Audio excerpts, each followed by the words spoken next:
یہ ہمارے چھوٹے بچے رہ گئے، ان کے حوالے سے کچھ باتیں آپ کے سامنے رکھ دیتا ہوں۔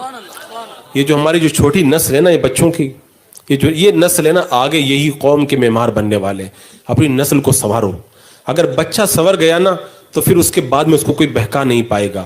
مجھے یاد آتا ہے خلافت عثمانیہ کے زمانے میں مصری طلبہ کا ایک گروپ ہے، وہ جرمن کے دورے پر گیا۔ جب جرمن کے دورے پر گیا، صبح کا وقت تھا، ایک چھوٹا سا بچہ اپنے مکان سے نکلا اور نکل کر کے برف توڑنے لگا۔ برف جمی ہوئی تھی، وہاں پہ ایک جرمن کا اخباری رپورٹر آیا، کہنے لگا کہ بیٹا تم کیا کر رہے ہو؟ کہا تم کو پتہ نہیں سورج نکلنے والا، فجر کا وقت ختم ہونے والا، میں برف توڑ رہا ہوں، پانی بناؤں گا اور پھر اس سے وضو بنا کے فجر کی نماز پڑھوں گا۔ اس جرمن کے اخبار کے اندر دوسرے دن اس اخباری رپورٹر نے یہ بات لکھی تھی، جس قوم کے بچوں کو ٹھنڈی کے موسم میں برف پگھلا کر پانی بنا کر وضو کر کے نماز پڑھنے میں مزہ آتا ہو، دنیا کی کوئی طاقت اس قوم کو نہیں ہرا سکتی ہے۔ آج یہ جو بچے نمازی بنتے، تقریر سے نہیں بنتے۔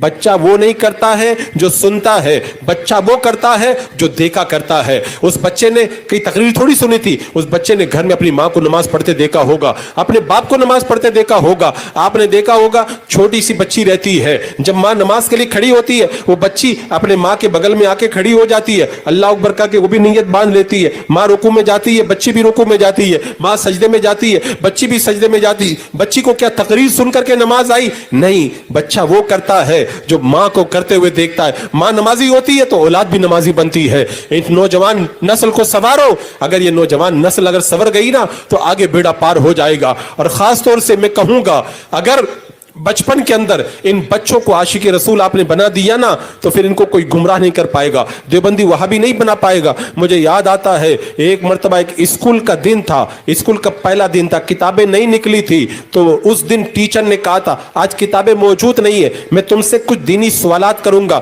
تم جواب دینا۔ ایک سے سوال کیا، دوسرے سے کیا، تیسرے سے کیا، آخر میں کہا احمد تمہیں نبی کا نام معلوم ہے؟ کہا ہاں نبی کا نام معلوم ہے۔ کہا کھڑے ہو جاؤ، نبی کا نام بتاؤ۔ احمد لڑکا کھڑا ہو گیا اور کچھ نہیں بول رہا۔ کا نام بتاؤ، بچہ چپ۔ کا نام بتاؤ، بچہ چپ۔ نام بتاؤ، بچہ چپ۔ آخر استاد کو غصہ آ گیا، کافی دیر کے باوجود جب بچے نے نبی کا نام نہیں بتایا، ڈنڈا اٹھا کر کے جب بچے کو مارنے کے لیے ٹیچر آگے بڑھا، انٹرویل کی گھنٹی بج گئی، بچہ جب جانے لگا تو استاد نے کہا تم نے بہت ضد کر لی، جب انٹرویل کے بعد واپس آؤ گے اگر تم نے نبی کا نام نہیں بتایا تو تمہاری بہت پٹائی کروں گا۔ جب انٹرویل ختم ہو گیا اور بچہ آیا، استاد نے کہا، ٹیچر نے کہا احمد اب کھڑے ہو جاؤ، نبی کا نام بتاؤ۔ بچہ کھڑا ہوتا ہے، کہتا ہمارے نبی کا نام محمد، لب پہ آ جاتا ہے جب نام جناب، منہ میں گھل جاتا ہے شہد نایاب، وجد میں ہو کر ہمارے جانے بیتاب، اپنے لبوں کو چوم لیا کرتے جب نبی کا نام سنا۔ ٹیچر نے کہا بیٹا انٹرویل سے پہلے تم نے اتنا ضد کیا تھا،